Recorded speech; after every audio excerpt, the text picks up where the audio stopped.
Swadika and good afternoon. Welcome back to the English language summary of the daily press briefing on the COVID-19 situation in Thailand, live from the Center for COVID-19 Situation Administration, or the CCSA. For today's briefing, which is for Friday, the 2nd of July 2021, I will be following and summarizing the briefings from both Dr. Apisamai Srirangsan, the assistant spokesperson from the CCSA, and also Dr. Chawetsan Namwat, the director of Disease Control Division for the Department of Disease Control, who we'll be giving once a week an overall briefing of an overall picture of the vaccination drive in Thailand and any expert findings on undesired or severe symptoms which have resulted from vaccinations, so that we can be as transparent as possible and give the public all the information that's needed. Today, Dr. Chawetsan mentioned that overall vaccination drive is progressing very quickly. And he also mentioned that we have right now 3 different types of vaccines that are being administered to the people. We have 6.4 million doses of Sinovac, 3.7 million doses of AstraZeneca, and 57,830 doses of Sinopharm being administered to date. And also there have been reports of serious side effects for about 1,148 cases, and they've been investigated by expert researchers and medical staff, and we will give you any more detailed reports on these findings. But both Dr. Apisamai and Dr. Chawetsan stressed that in many countries with high vaccination rates, we continue to see increased numbers of infections. However, even after vaccinations, the numbers of fatalities have continued to decrease in those countries, and those who have been infected, about 10% of those who have been infected have had to be admitted to hospitals. So the risk of you being hospitalized after being vaccinated is much lower than not being vaccinated. And this is why it is important to continue to receive vaccinations, as the benefits clearly outweigh the risks. So we encourage all of you to follow up with your vaccination appointments. And our vaccination drive for this period will continue to stress vulnerable groups. And let me now take you to the latest figures of our vaccines that have been administered today in the slide we'll be showing on the screen very shortly. So as of yesterday, the 1st of July 2021, we have already surpassed the 10 million doses benchmark in our vaccination program. So we've a total of exactly 10.22 million doses of vaccines administered. And out of this number, 7.3 million persons have received their first doses, and 2.8 million persons have received their second doses. And this brings us to the equivalent of 10.22% of the whole population. And for those in Bangkok, the vaccination rate right now has we've achieved a rate of 8.18% of the total population in Bangkok. Also, the Secretary General of Julapon Royal Academy has revealed that 1 million doses of Sinopharm vaccines are due to arrive in Thailand in the next 2 days, so that's very good news. And the vaccines will soon be distributed to organizations and entities that have put in a request for purchasing at the earliest opportunity. And this will definitely assist in the national efforts to increase our inoculation drive. Now let me turn your attention to today's statistics. You'll be seeing on the slide, on the screen very shortly, a slide of the numbers of new confirmed cases. We have today standing at 6,087 cases, and we have to date 54,440 active cases, patients being treated in hospitals, and 2,002 persons are in critical condition, while 579 are on ventilators. The total number of new recoveries today stand at 3,638 persons, and I regret to say that we have reached a new high for numbers of fatalities today, standing at 61. And Dr. Apisamai just mentioned right now that within the new number of fatalities, 70% are those of the vulnerable groups, those who are over 60 years of age. And 80% continue to be patients with underlying risks or medical conditions.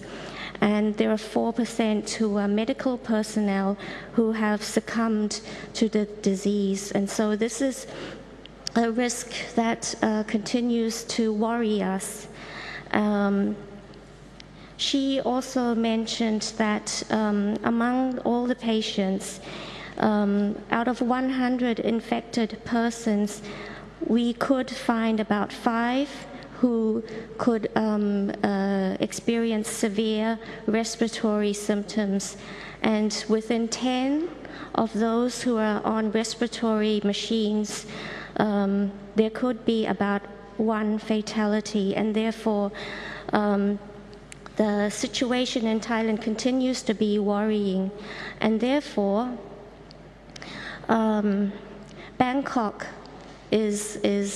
continues to be the epicenter of local transmissions, where new infections continue to surpass the number of recoveries, and therefore the CCSA has requested authorities to address this problem immediately by both increasing bed capacities and by adopting new quarantine measures within the problem communities, or these will be called community isolation measures. And Bangkok governor will be discussing the details with the authorities concerned to address this problem and to determine and to fine-tune some standard operational procedures. So let me, and also in an effort to help address the increasing number of patients, the CCSA has asked physicians from all over the country. We have now 144 physicians who are experts in fields of not only general practitioners but also respiratory systems, and those who are experts in intensive care. They will come from all over the country to help Bangkok manage and cope with the increasing number of patients. And we welcome this help and support from all the provinces. Bangkok now has 113 clusters of infections under close surveillance. There is good news, however, because 27 former clusters of infections in Bangkok have been cleared free from new infections. And while Bangkok is actually accounts for 39% of the whole new infections of the country, and therefore The CCSA has asked the public to refrain from interprovincial travel and to limit traveling only to essential purposes to lessen the risk of spreading the virus from Bangkok to other parts of the country. So let me show a slide on the screen right now on the 10 provinces which have reported the highest number of COVID cases today. And these are Bangkok, which is also a new high at 2,267 cases, followed by Samut Prakan at 522, Nonthaburi, Samut Sakhon, Pathum Thani, Chonburi, Yala, Pattani, and Songkhla, and also Narathiwat. You can see the numbers on the screen right now. So because these numbers continue to be high, the authorities concerned and the Ministry of Public Health have given us some new observations that we are now experiencing an increased increased cases of Delta variants within the country. So the characteristic of the Delta variant is that it's easily transmissible, and it will likely affect those in risk groups more severely than other segments of the population. And therefore our vaccine drive will now continue to emphasize the most vulnerable groups, and these continue to be the elderly and those with the 7 underlying diseases. And transmissions among family members still remains a persistent cause for concern in this current wave of COVID infections. So with all of that, let me turn you now to a small summary of what happened yesterday with Phuket Sandbox. As Kun Natapanu mentioned yesterday, the Prime Minister paid a visit to Phuket and observed the launching of the Phuket Sandbox scheme. He personally inspected the readiness and the safety measures which are now put in place at a number of key tourism-related sites. And these include the main entry-exit points of Phuket International Airport and also the EOC Phuket Tourism Sandbox Operations Center. And afterwards, he also chaired a follow-up meeting on the Phuket Sandbox scheme with the local authorities and also authorities from Bangkok.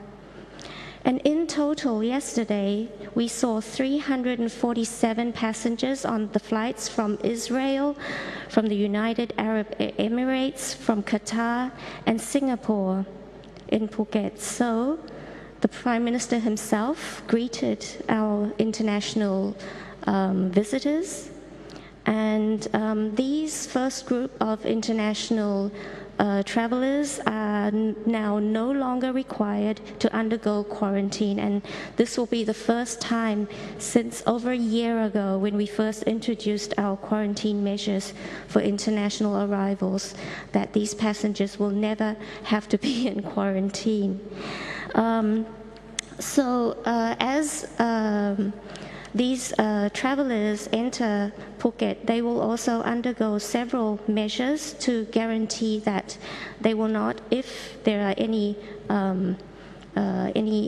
persons who may be infected or any underlying infections, that these will be detected as well. So they will be going through screening procedures, and also they are required to download applications, mobile applications, to track their movements within Phuket.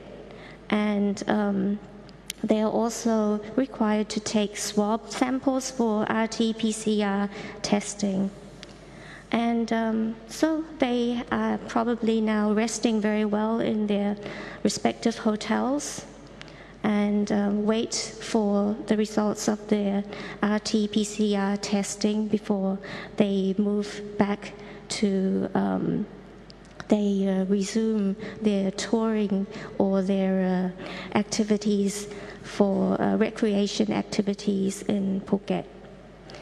So Phuket, yes, is still the pilot destination for the subsequent reopening of other destinations in the country. And we will follow this up on the 15th of July with other provinces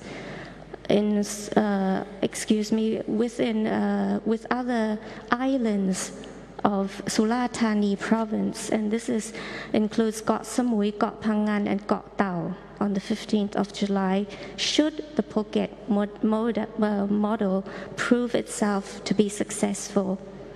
However, authorities will continue to closely monitor the progress as Phuket reopens, and if needed, any adjustments as needed can be executed to address any changes in circumstances.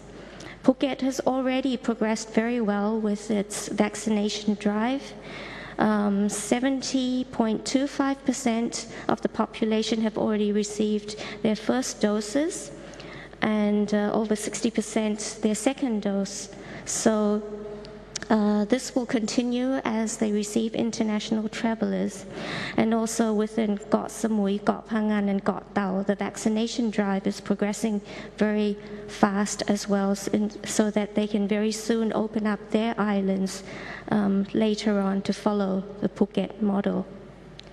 So before I end my briefing today, I'd like to remind our audience that what we are dealing with today is a global pandemic which brings challenges at an unprecedented scale, and these challenges are multi-dimensional because they do not only cause hundreds and thousands of deaths in every corner of the world, but they also affect our health, our social lives, and our economic livelihoods.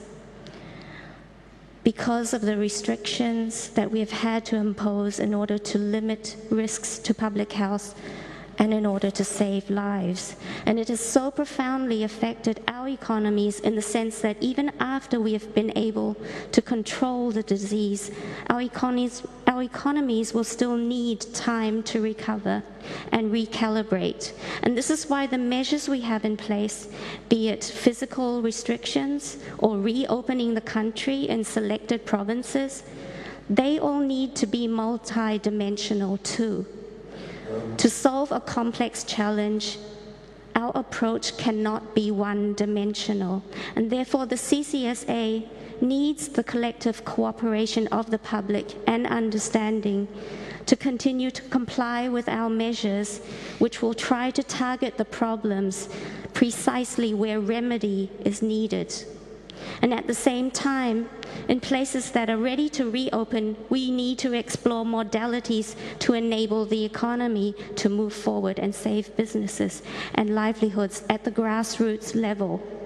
So we appreciate all the personal sacrifices continued to be made by all sectors of society, especially our medical personnel, which is crucial at these very trying times.